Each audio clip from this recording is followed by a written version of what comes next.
Thank you, John Plateau. Dr. John Plateau. I hope that the way he introduced himself didn't fly past some of you. He's been on the advocacy and the academic side, and he's moving to the MBE side. Exactly.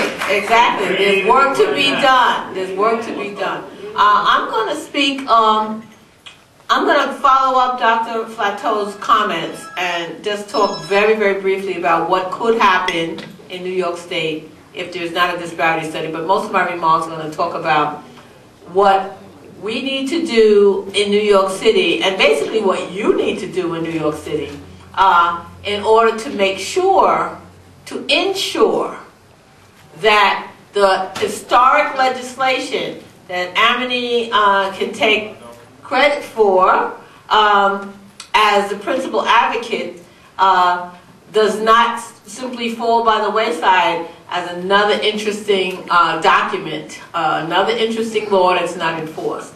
But just so you know that the fact that the state did pass an extension of Article 15, we all cheered about that.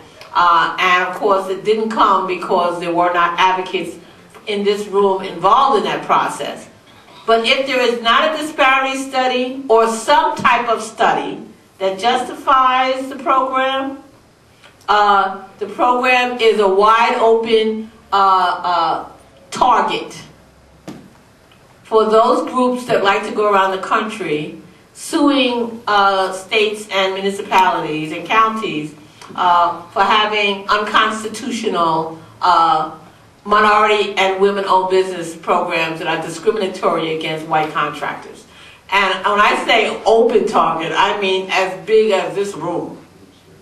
And the fact that it hasn't been sued so far would almost lead me to believe that maybe it's not that effective anyway. Why hasn't somebody come after it? But we don't want that to happen, so I'm adding my voice to the other advocates up here and letting you know that you have the ear of the legislators this weekend. The state legislators, the city council has taken care of business in New York City. They've taken care of business.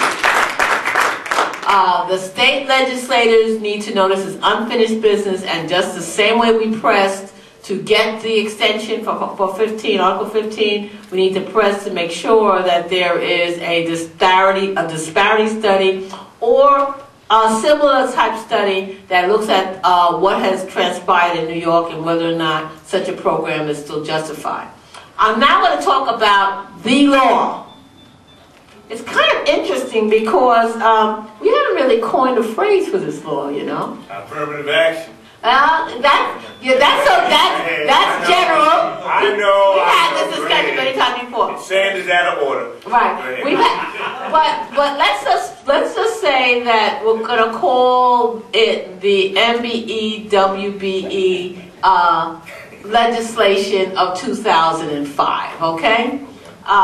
And the only legislation that has ever been in New York City, but let's call it that because we know that when it sunsets, and it is set to sunset at a point, that there'll be another one that'll take its place.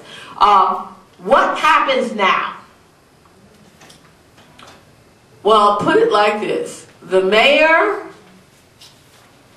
office, or mayor's office of contracts, did provide the information. Some of it was reluctantly, some of it was willingly. Some of it was kicking and screaming. But at this point,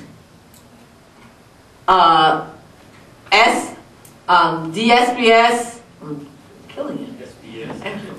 SBS has been giving this what we call an unfunded mandate to do all that is involved in the legislation. There are very specific time frames. I'm going to give you one right now, and I want everybody to pay attention to this one. May 15th of this year. Right. Every agency that's covered by the legislation, and that's basically all city agencies. I'm saying this to you because remember we studied 27, but it covers all mayoral agencies. are supposed to have their agency utilization plans ready. Now that's a few months from now. They're supposed to have it ready, and then they're supposed to be implementing it in a few months. Unless you do it. You, the contractor, needs to be certified. You need to be certified with the City of New York for this accountability to be effectively happening, okay?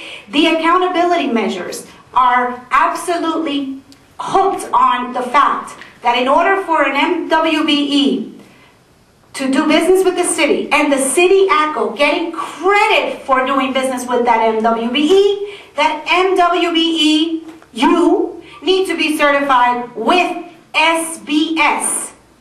You might be certified with other entities, the state, Port Authority, or whatever. That is not what's going to be the qualifying. Didn't you have a reciprocity agreement? No, hold on a second. Wait, you're out of order. You're confusing matters. Counsel, you're out of order.